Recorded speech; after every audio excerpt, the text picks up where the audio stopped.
Hi, this particular video is to give you some questions on quant practice sessions so that we can learn some good methods, new methods which you can apply it in different places. So I'll be taking up a few questions. You try to solve on your own and then you can look at the solution. That will benefit you better. So let's start. If you have any queries, questions, you can always put in the chat box. Any suggestions, please feel free to ask. Right. So we start with the first question. These type of questions are common and you can solve it in a different manner. One way, one approach of solving this question is approximation. When the options are far, you can always approximate. For example, what is root 60? Root 60 is between root 49 and root 64. So it's very close to 64. So this is 7, root 49 is 7, root 64 is 8. You can take it as around 7.8, let's say. Okay, 8 plus 7.8 or root 15.8.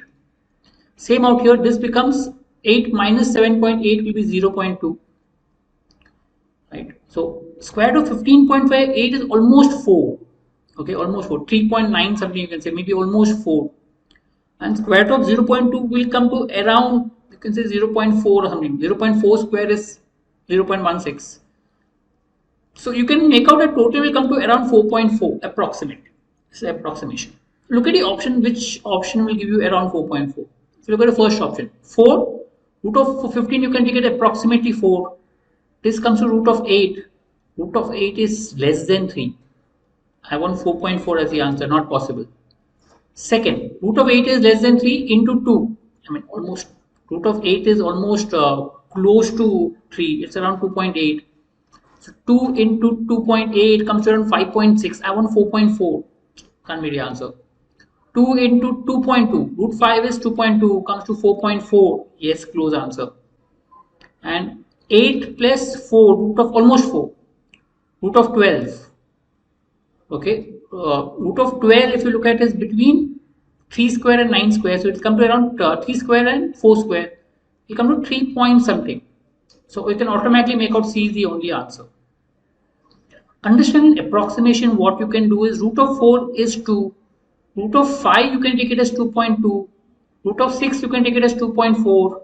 Root of 7 you can take it as 2.6. Root of 8 you can take it as 2.8. And root of 9 is 3. Approx. Increase by 0.2, 0.2, 0.2, 0.2. Therefore, root of 8 I took it as 2.8 out here. And root of 5 I took it as 2.2 out here. This is how you can approximate. Fairly close when the options are far. So one way to calculate this is approximations and then try to work on it. A's present age is 7 upon 5 times of age of what B's age was when A was as old as B. So A's current age, okay, is 7 upon times, so let's say difference between A's and B's age is X, let's say. So when A is as old as B, so difference between A's and B's age will still be further be X, okay, will be X and X. Let me say today's A's age is 7A and B's whatever what we want is 5A. And these gaps are same, these two gaps are same. So this will be 6A average. Okay, B's current age will be 6A. I'll repeat this again.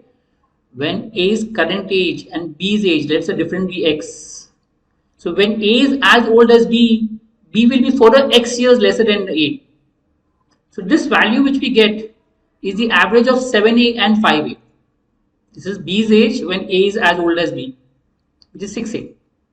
That means B's current age is 6A, A's current age is 7A, total is 13A, which is 65. Take even sum of the present age is 65. So you get A as 5.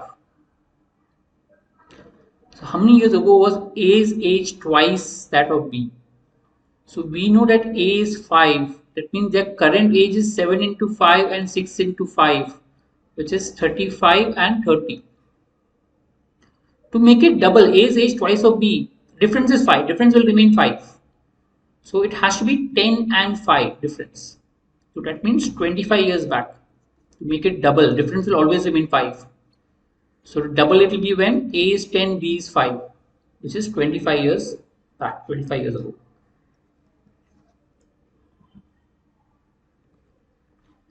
The sum of the terms of AP is 584.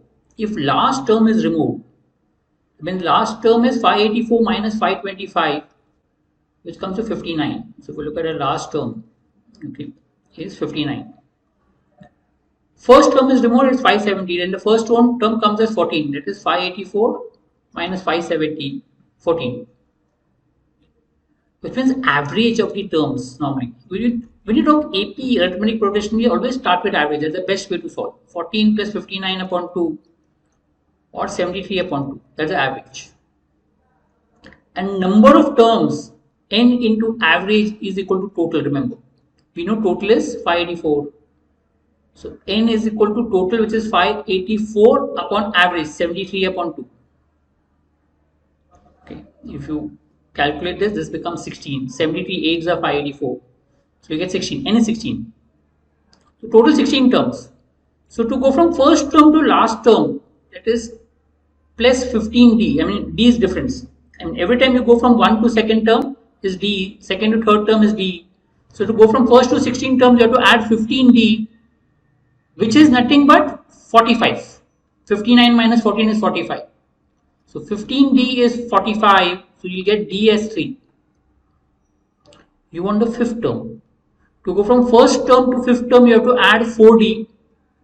That means the fifth term will be 14 plus 4 into difference, which will come to 14 plus 12, 26 as the answer. C option. Right? I hope this is clear. I repeat, I first found the first term and last term. Normally in AP, we normally take the average, first term plus last term divided by 2. And then you can use n into average as total. From that you get number of terms 16. So when you go from first term to 16 term, you have to add 15d, which is in this case 45. 15 to 59 is 45. You get d as 3. So if you want to go to fifth term, you have to add 4d to the first term. 4 into 3, d is 3. You'll get 26. So 26 is the answer in this case. Volume of a cylinder decreases by half if radius is decreased by 25%. One way normally you use out here is you can use 10 as R and H. Okay, the volume becomes pi r per h. I'm ignoring pi because it's a constant term. So you can say 10 into 10 into 10. That is R into H is 1000 volume. Okay, now they've said that the volume is decreased by half. Means volume becomes 500. Radius is reduced by 25%. So radius becomes 3/4 of 10. That is 7.5 into 7.5 into, we want a new height. So new height will be 500 upon 7.5 into 7.5. You can calculate. So if you look at this becomes 3,200. Okay. And calculate. I mean, if I put 0.5, it goes 1000 to 25. If you look at 25 3s are 25, 80. So it becomes 80 upon 9. So height is reduced from 10 to 80 upon 9, which is reduction of 10 upon 9, 1/9. Reduction of 1/9 is 11.11%. Remember, 1 upon 9 is 11.11%. Reduction of 1/9, or you can find out initial value minus final value upon initial value into 100. If you solve it also, you'll get 11.11%. So I took R as 10, H as 10. So volume becomes 1000. Since everything is given in percentage, you can assume values and solve. Here now R I take 7.5, reduction of 25%. Volume becomes half, 500. From that H you get 80 upon 9. So you can say 90 upon 9 to 80 upon 9. 10 out of 90 or 1 upon 9 decrease. 1 upon 9 is 11.11%. A man arrives at his destination 12. Normally when they give you this 8 and 12, I mean before and after speed, you can take speed, the ratio is 8 is to 12 or 2 is to 3. That's the ratio of speed. Okay, first case and the second case. Time is inversely related to speed. So less the speed, more the time. So if speed is 2 is to 3, time is 3 is to 2. And if you look at difference in time is 2 hours. 10 and 12 difference is 2 hours. Your difference is 1 hour. To make it 2, you multiply by 2. So 6 hours. To make it 2, you multiply by 2. So that means you travel at 8 kilometers per hour for 6 hours. So distance is 8 kilometers per hour for 6 hours, 48 kilometers. Remember. Speed into time is the distance. You want to find the speed so that he must reach at 2 o'clock. Reach at 2 o'clock means he will take 6 plus 2, 8 hours. Right? 12 o'clock is 6 hours. To reach at 2 o'clock, he will take 2 more hours, 8 hours. So speed is equal to distance upon time, which is 48 upon 8 hours, which will be 6 kilometers per hour. 6 is the answer. Right? First ratio of the speed is 2:3. Ratio of time is 3:2. Reverse. Difference is 1, but we want difference of 2. So you multiply by 2, you get 6 hours. So that means speed 8, time is 6 hours. So distance becomes 8 6 are 48 kilometers. And then you can find the speed, because time taken now is 2 more hours for 2 p.m. 8 hours. So distance upon time is 48 upon 8, which will give you 6. Right? Fine. I hope this is clear. Yeah. Thanks, and we'll meet again next week.